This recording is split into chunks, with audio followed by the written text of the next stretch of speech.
দেখো আমি এখনো ভাত বসাইনি, কিন্তু দেখো 9:30 প্রায় বাজতে চললো। মাছ টাছ কেটে ধুয়ে ছান করে এই দেখো ঠাকুরের বাসন ধুয়েছি। তারপর আজকে যে কটা ফুল পেয়েছি সব ঠাকুরগুলোই আজকে হয়ে গেল। সেদিকে ভাবছি ভাত হয়নি, কি খাবো। দেখো ভাত একটু মনে ছিল না ভাত নিয়ে কথা, তাই জন্য আমরা তো খেলাম ভাত নামিয়ে দেবো। এখন শুধু বাকি আছে মাছ। তাতে লিটে মাছটা আলু ভাজাটা দাও দেখি দাও। গুড মর্নিং বন্ধুরা, সবাই কেমন আছো? আশা করি সব ভালো আছো। এখন দেখো কটা বাজে বলো তো? 8:30 বাজে। আর 8:30 থেকে আজ আমি ব্লগ শুরু করছি। আজকে তোমার সোমবার। তোমরা পুরো ব্লগটা দেখতে থাকো, আশা করি তোমাদের অনেক অনেক ভালো লাগবে। আর এদিকে দেখো কেউ বাড়িতে নেই, কেউ বাড়িতে তো নেই, আমি একাই থাকি বেশিরভাগই। আর রিয়া আর আমি থাকি। রিয়া এখন বাড়ি নেই, রিয়া গেছে তোমার স্কুলে চলে গেল। তাই আমি এখন দেখছি কি করব, বসে বসে কাজে বসে পড়লাম। বসে থেকে তো টাইম নষ্ট করতে লাভ নেই বলো। আগে সকাল উঠে রান্না বান্নার দিকে যেতাম, এখন আর রান্না বান্না করে আর কে খাবে? সকালবেলা খাওয়া লোক নেই। আর রিয়া বেশি 12টার সময় বাড়ি। তাই দেখলাম এখন আর রান্না বান্না করলাম না, কিছুই করিনি। চাটা খেয়েছি, খেয়ে দিয়ে এই কালকে ব্লাউজ করে রেখে দিয়েছিলাম, তাই হেম হয়নি। হেমটাকে এখন করতে বসলাম। কালকে একটা ব্লাউজ হেম করেছিলাম, আর এখন একটা ব্লাউজ নিয়ে হেম করতে বসলাম। এই যে হেমটা করে উপঘাট করে কমপ্লিট করে নেবো ব্লাউজটা একবারে।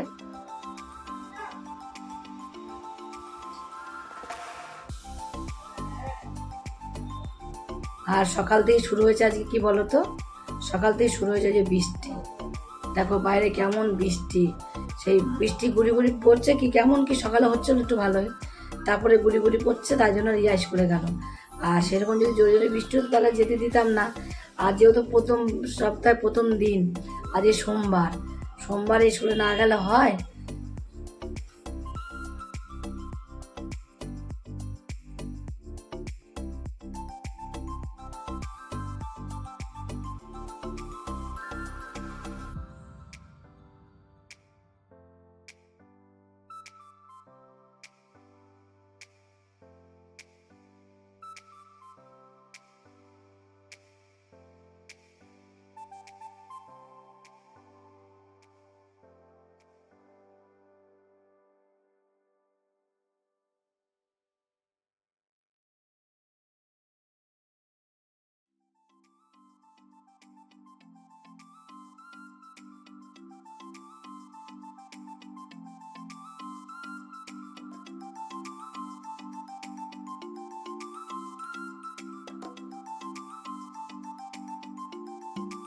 দেখো আমি এখনো ভাত বসাইনি, কিন্তু দেখো 9:30 প্রায় বাজতে চললো।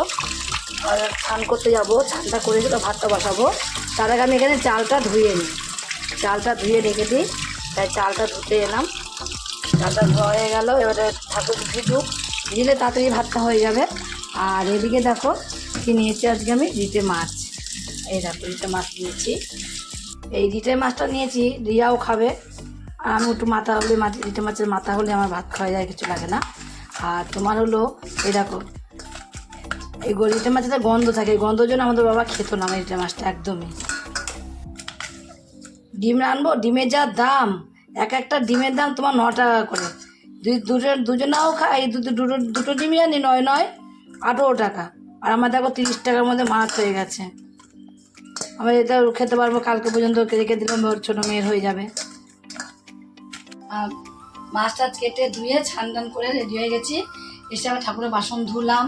উপরে এসে এই দেখো ঠাকুরের বাসন ধুয়েছি, তারপর আবার ঠাকুরের জল ধরলাম, ধরে টরে এখন আসলাম। এবার ঘরের পুজোটা একটু করে নিই, তারপর দেখছি। তারপরে ভাত যা বসাতে হবে পরে বসাবো। কি সুন্দর ফুলগুলো দেখো যেটি আজ দিয়েছে। ফুল হলে আমি যে সাদা ফুল এত ভালোবাসি, ভালোবাসি, ভালোবাসার মানুষই চলে গেল, আর কি ভালোবাসবো ঠাকুর বলো। জীবনে প্রথম একজনকে ভালোবেসেছিলাম, আর সেই মানুষই আমার জীবন থেকে আজকে চলে গেল। তার জীবন আর কি থাকলো বলো? জীবন আর কোনো কিছুই নেই আমার, আর কিছুই বাকি নেই আমার জীবনে।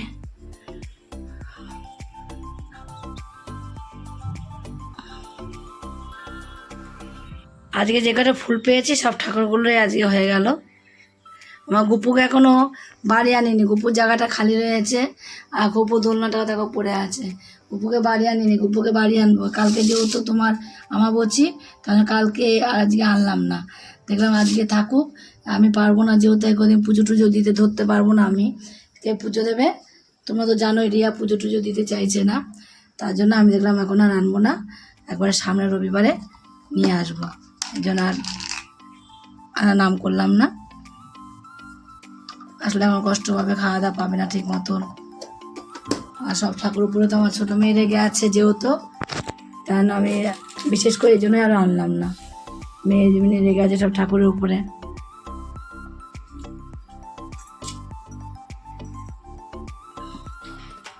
ওকে কিছুতেই বোঝাতে পারছি না যে আমাদের কর্মর দোষ, তো বাবার সময় হয়ে গেছে, চলে গেছে, কিছুতেই বুঝছে না। আসলে ছোটো মেয়েকে এতটাই ভালোবাসতো, হ্যাঁ কি বলবো তোমাদের, তোমরা তো দেখেছোই, তোমাদের আর কি বলবো, আমি কিছু বলার নেই আমার নতুন করে আর।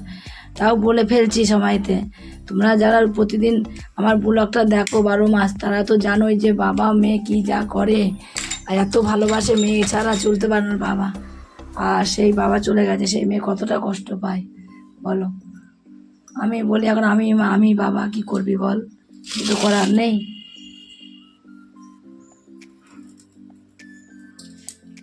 ওই মেয়ে বাপের চোখের মনি ছিল। আমার মেয়ে বলে তাই কি, আমার 3 মেয়েকে ওর বাবা ভালোবাসতো ভীষণ। সেদিকে ভাবছি ভাত হয়নি, কি খাবো। দেখো ভাতটা যেখানে রাখতে আসলো, আমি ভাতটা আমার হয়ে গেছে, রাখতে সেখান থেকে পায়ে একটা ভাত আছে কটা, আমার তো মনেই নেই পান্তা ভাত খাওয়ার কথা। আচ্ছা পান্তা ভাত কথা যে খাবো আমি, রাত্রে এই 2টো ভাত বেশি হয়েছিল, রেখে দিয়েছিলাম, ফেলিনি। এখন তো ভাত ফেলা যাবে না, আমি খুব ভাত নষ্ট করেছি। তাই মা লক্ষ্মীকে নষ্ট যত করবো তত তোমার কপালে বেশি কষ্ট দেবে, তার জন্য এই ভাত কটা আমি আর নষ্ট করবো না। এখন এই ভাত কটা আমি একটু লঙ্কা দিয়ে পেঁয়াজ দিয়ে এখন আমি এই ভাত কটা খাবার, এই যে আলু ভেজেছি এখানে, আলু ভাজা দিয়ে ভাত কটা আমি এখন খাবো। প্রচুর প্রচুর ভাত নষ্ট হচ্ছে মা লক্ষ্মীকে। রান্না করেছি এত ভাত, কেউ খায়নি, ফেলে দিয়ে এসেছি। অভিশাপ, সে অভিশাপ যাবে কোথায়? যে যেরকম কর্ম করবে তাকে সেই ফল পেতেই হবে। আমি সেই অভিশাপ পেয়েছি, সেই অভিশাপের জন্য আজকে আমার এই অবস্থা আজকে হয়েছে। সে ভাত ফেলা মানে অভিশাপ। তোমাদের বলি বন্ধুরা, তোমরা কিন্তু খবরদার ভাত কোনোদিন কেউ ফেলবা না। লঙ্কা দিয়ে পেঁয়াজ নেবো, তেল নেবো না, কাঁচা তেলটা নেবো না, লবণ দিয়ে খেয়ে নেবো ভাত কাটা। এই ভাত কাটাই খাবো এখন, আর ভাত খাবো না।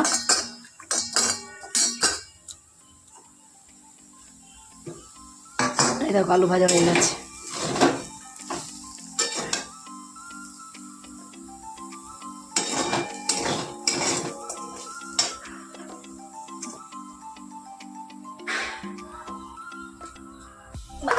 ভাত কটা খেয়ে নিই, মনেই নেই তো কখন খেয়ে দিতাম ভাত কটা আমি।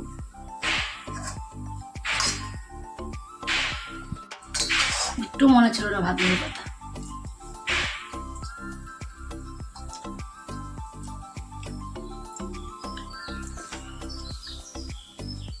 তাই জন্য অমৃত খেলাম।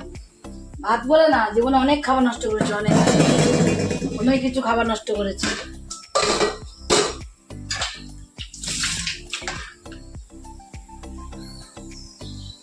আলুটা ভাজা হয়ে গেল, এটা নামিয়ে দেবো। এখন শুধু বাকি আছে মাছটা, আলু ভাজা নামিয়ে মাছটা রান্না করবো। মাছটা রান্না করলে রান্না কমপ্লিট হয়ে যাবে আমার।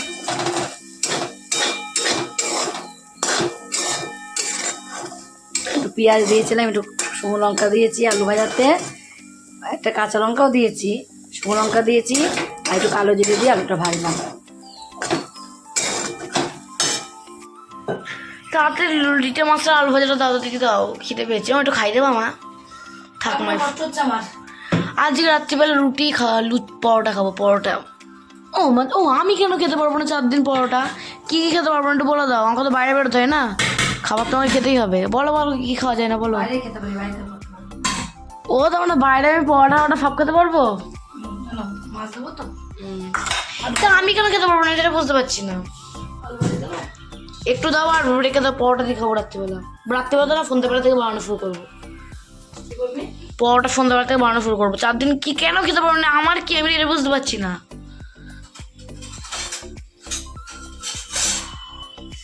এইবার প্রত্যেকবারই আমরা ভাজবো না, তা আমার কি বা তোমার বা কি? প্রত্যেকবারই ভাজতে পারবো, এবারই পারবো না, বুঝেছো? মানে ভাজা যায় না? তাহলে বাড়িতে রান্না কি করে করবো? রান্নাও করা যাবে। দেখো আমি এটা কি মাছ? ইস, দিতে মাছ দিতে ও সে আমি খাই তো। আমার একটু ঝোলটা দিয়ে একটু ভালো করে সুন্দর করে আলুটা দিয়ে একটু মেখে দাও তো ভালো করে, যেন দেবো। দিলে দাও। অতটা কেন দিচ্ছ? রাত্রিবেলা খাবো তো আমি নাকি পরোটা দিয়ে। বাবা খা না। এতটা কেন দিয়েছো? দেখো এদিকে আমরা ভাত খেতে বসে গেছি আজকে, আর এদিকে এখন রোদে উঠেছে। জামা প্যান্ট রোদে দিচ্ছিস ভালো করে? হ্যাঁ। আমার নাইটে রোদে দিতে পারলাম না। ও আমার যেটাতে মাছ বেশি চর্বি থাকবে বা যেটাতে তেল বেশি ওটা দাও। এইটা মাথা এই যে যাতে মাছ যেটাতে কম থাকবে সেটা দাও। না এটা তো অনেক মাছ আছে, আমাকে যেটাতে চর্বি চর্বি টর্বি চর্বি টর্বি বেশি আছে ওইটা দাও। পটকা মটকা হেবি সুন্দর দেখো। দাও আমাকে চর্বি এবার পটকাটা দেখো খুব এইটা সুন্দর। ভালো ছিল এইটা। ঝোল দিয়ে ভাত মেখে দেখ, একটু কষাটা দেখেছিস? কালার দেখ একটু। আমরা তো করলাম দুধ করে। মাংস লাগছে ক্যামেরাতে। মাংস মতো লাগে না? মাংস মতনই আমি রান্না করেছি। আমার একটু খাই দাও মা। আমি মাংস মতো রান্না আমার একটু করেছি। খাই দাও মা। আমার সরু খাওয়াতে পারবো না। ঠিক আছে খাই নাও। বুঝছিস না? এটা না যেটা তেল চর্বি ছিল ওইটা দিতে পারতো। যেতে তো বলবে তো সবই তো তুই খাবি, আর কোনটা দেবো বল? তেল চর্বি যেটাতে বেশি কাটা ইয়ে ছিল সেটাতে। এগুলো তো মাছ, মাছের খাবো না, কোনটা কালকে খাবো? কাটা খাবো কাটা। কাটা মাথা খাবা তাহলে? মাথা কেটে থাক, কাটা খেলে মাথা খেতে হবে। মাথা কেটে থাক। এটা জল দিয়ে ভাত মেখে তো দিয়ে ভাত খেতে বুঝতে পারছি না আমি। আর আলুটা কি করে খাবো? আলুটা মাথা করছে তোমার। আমার কি হলো? আমার কি হলো? আমার কি হলো? আমার কি হলো? আমার কি হলো? আমার কি হলো? করতে নেই, চুপ। হসপিটাল আমি ভেঙে দিয়ে আসবো, সদর হসপিটাল। সদর না শক্তিনগর, সদরও টিকবে হয় নাকি?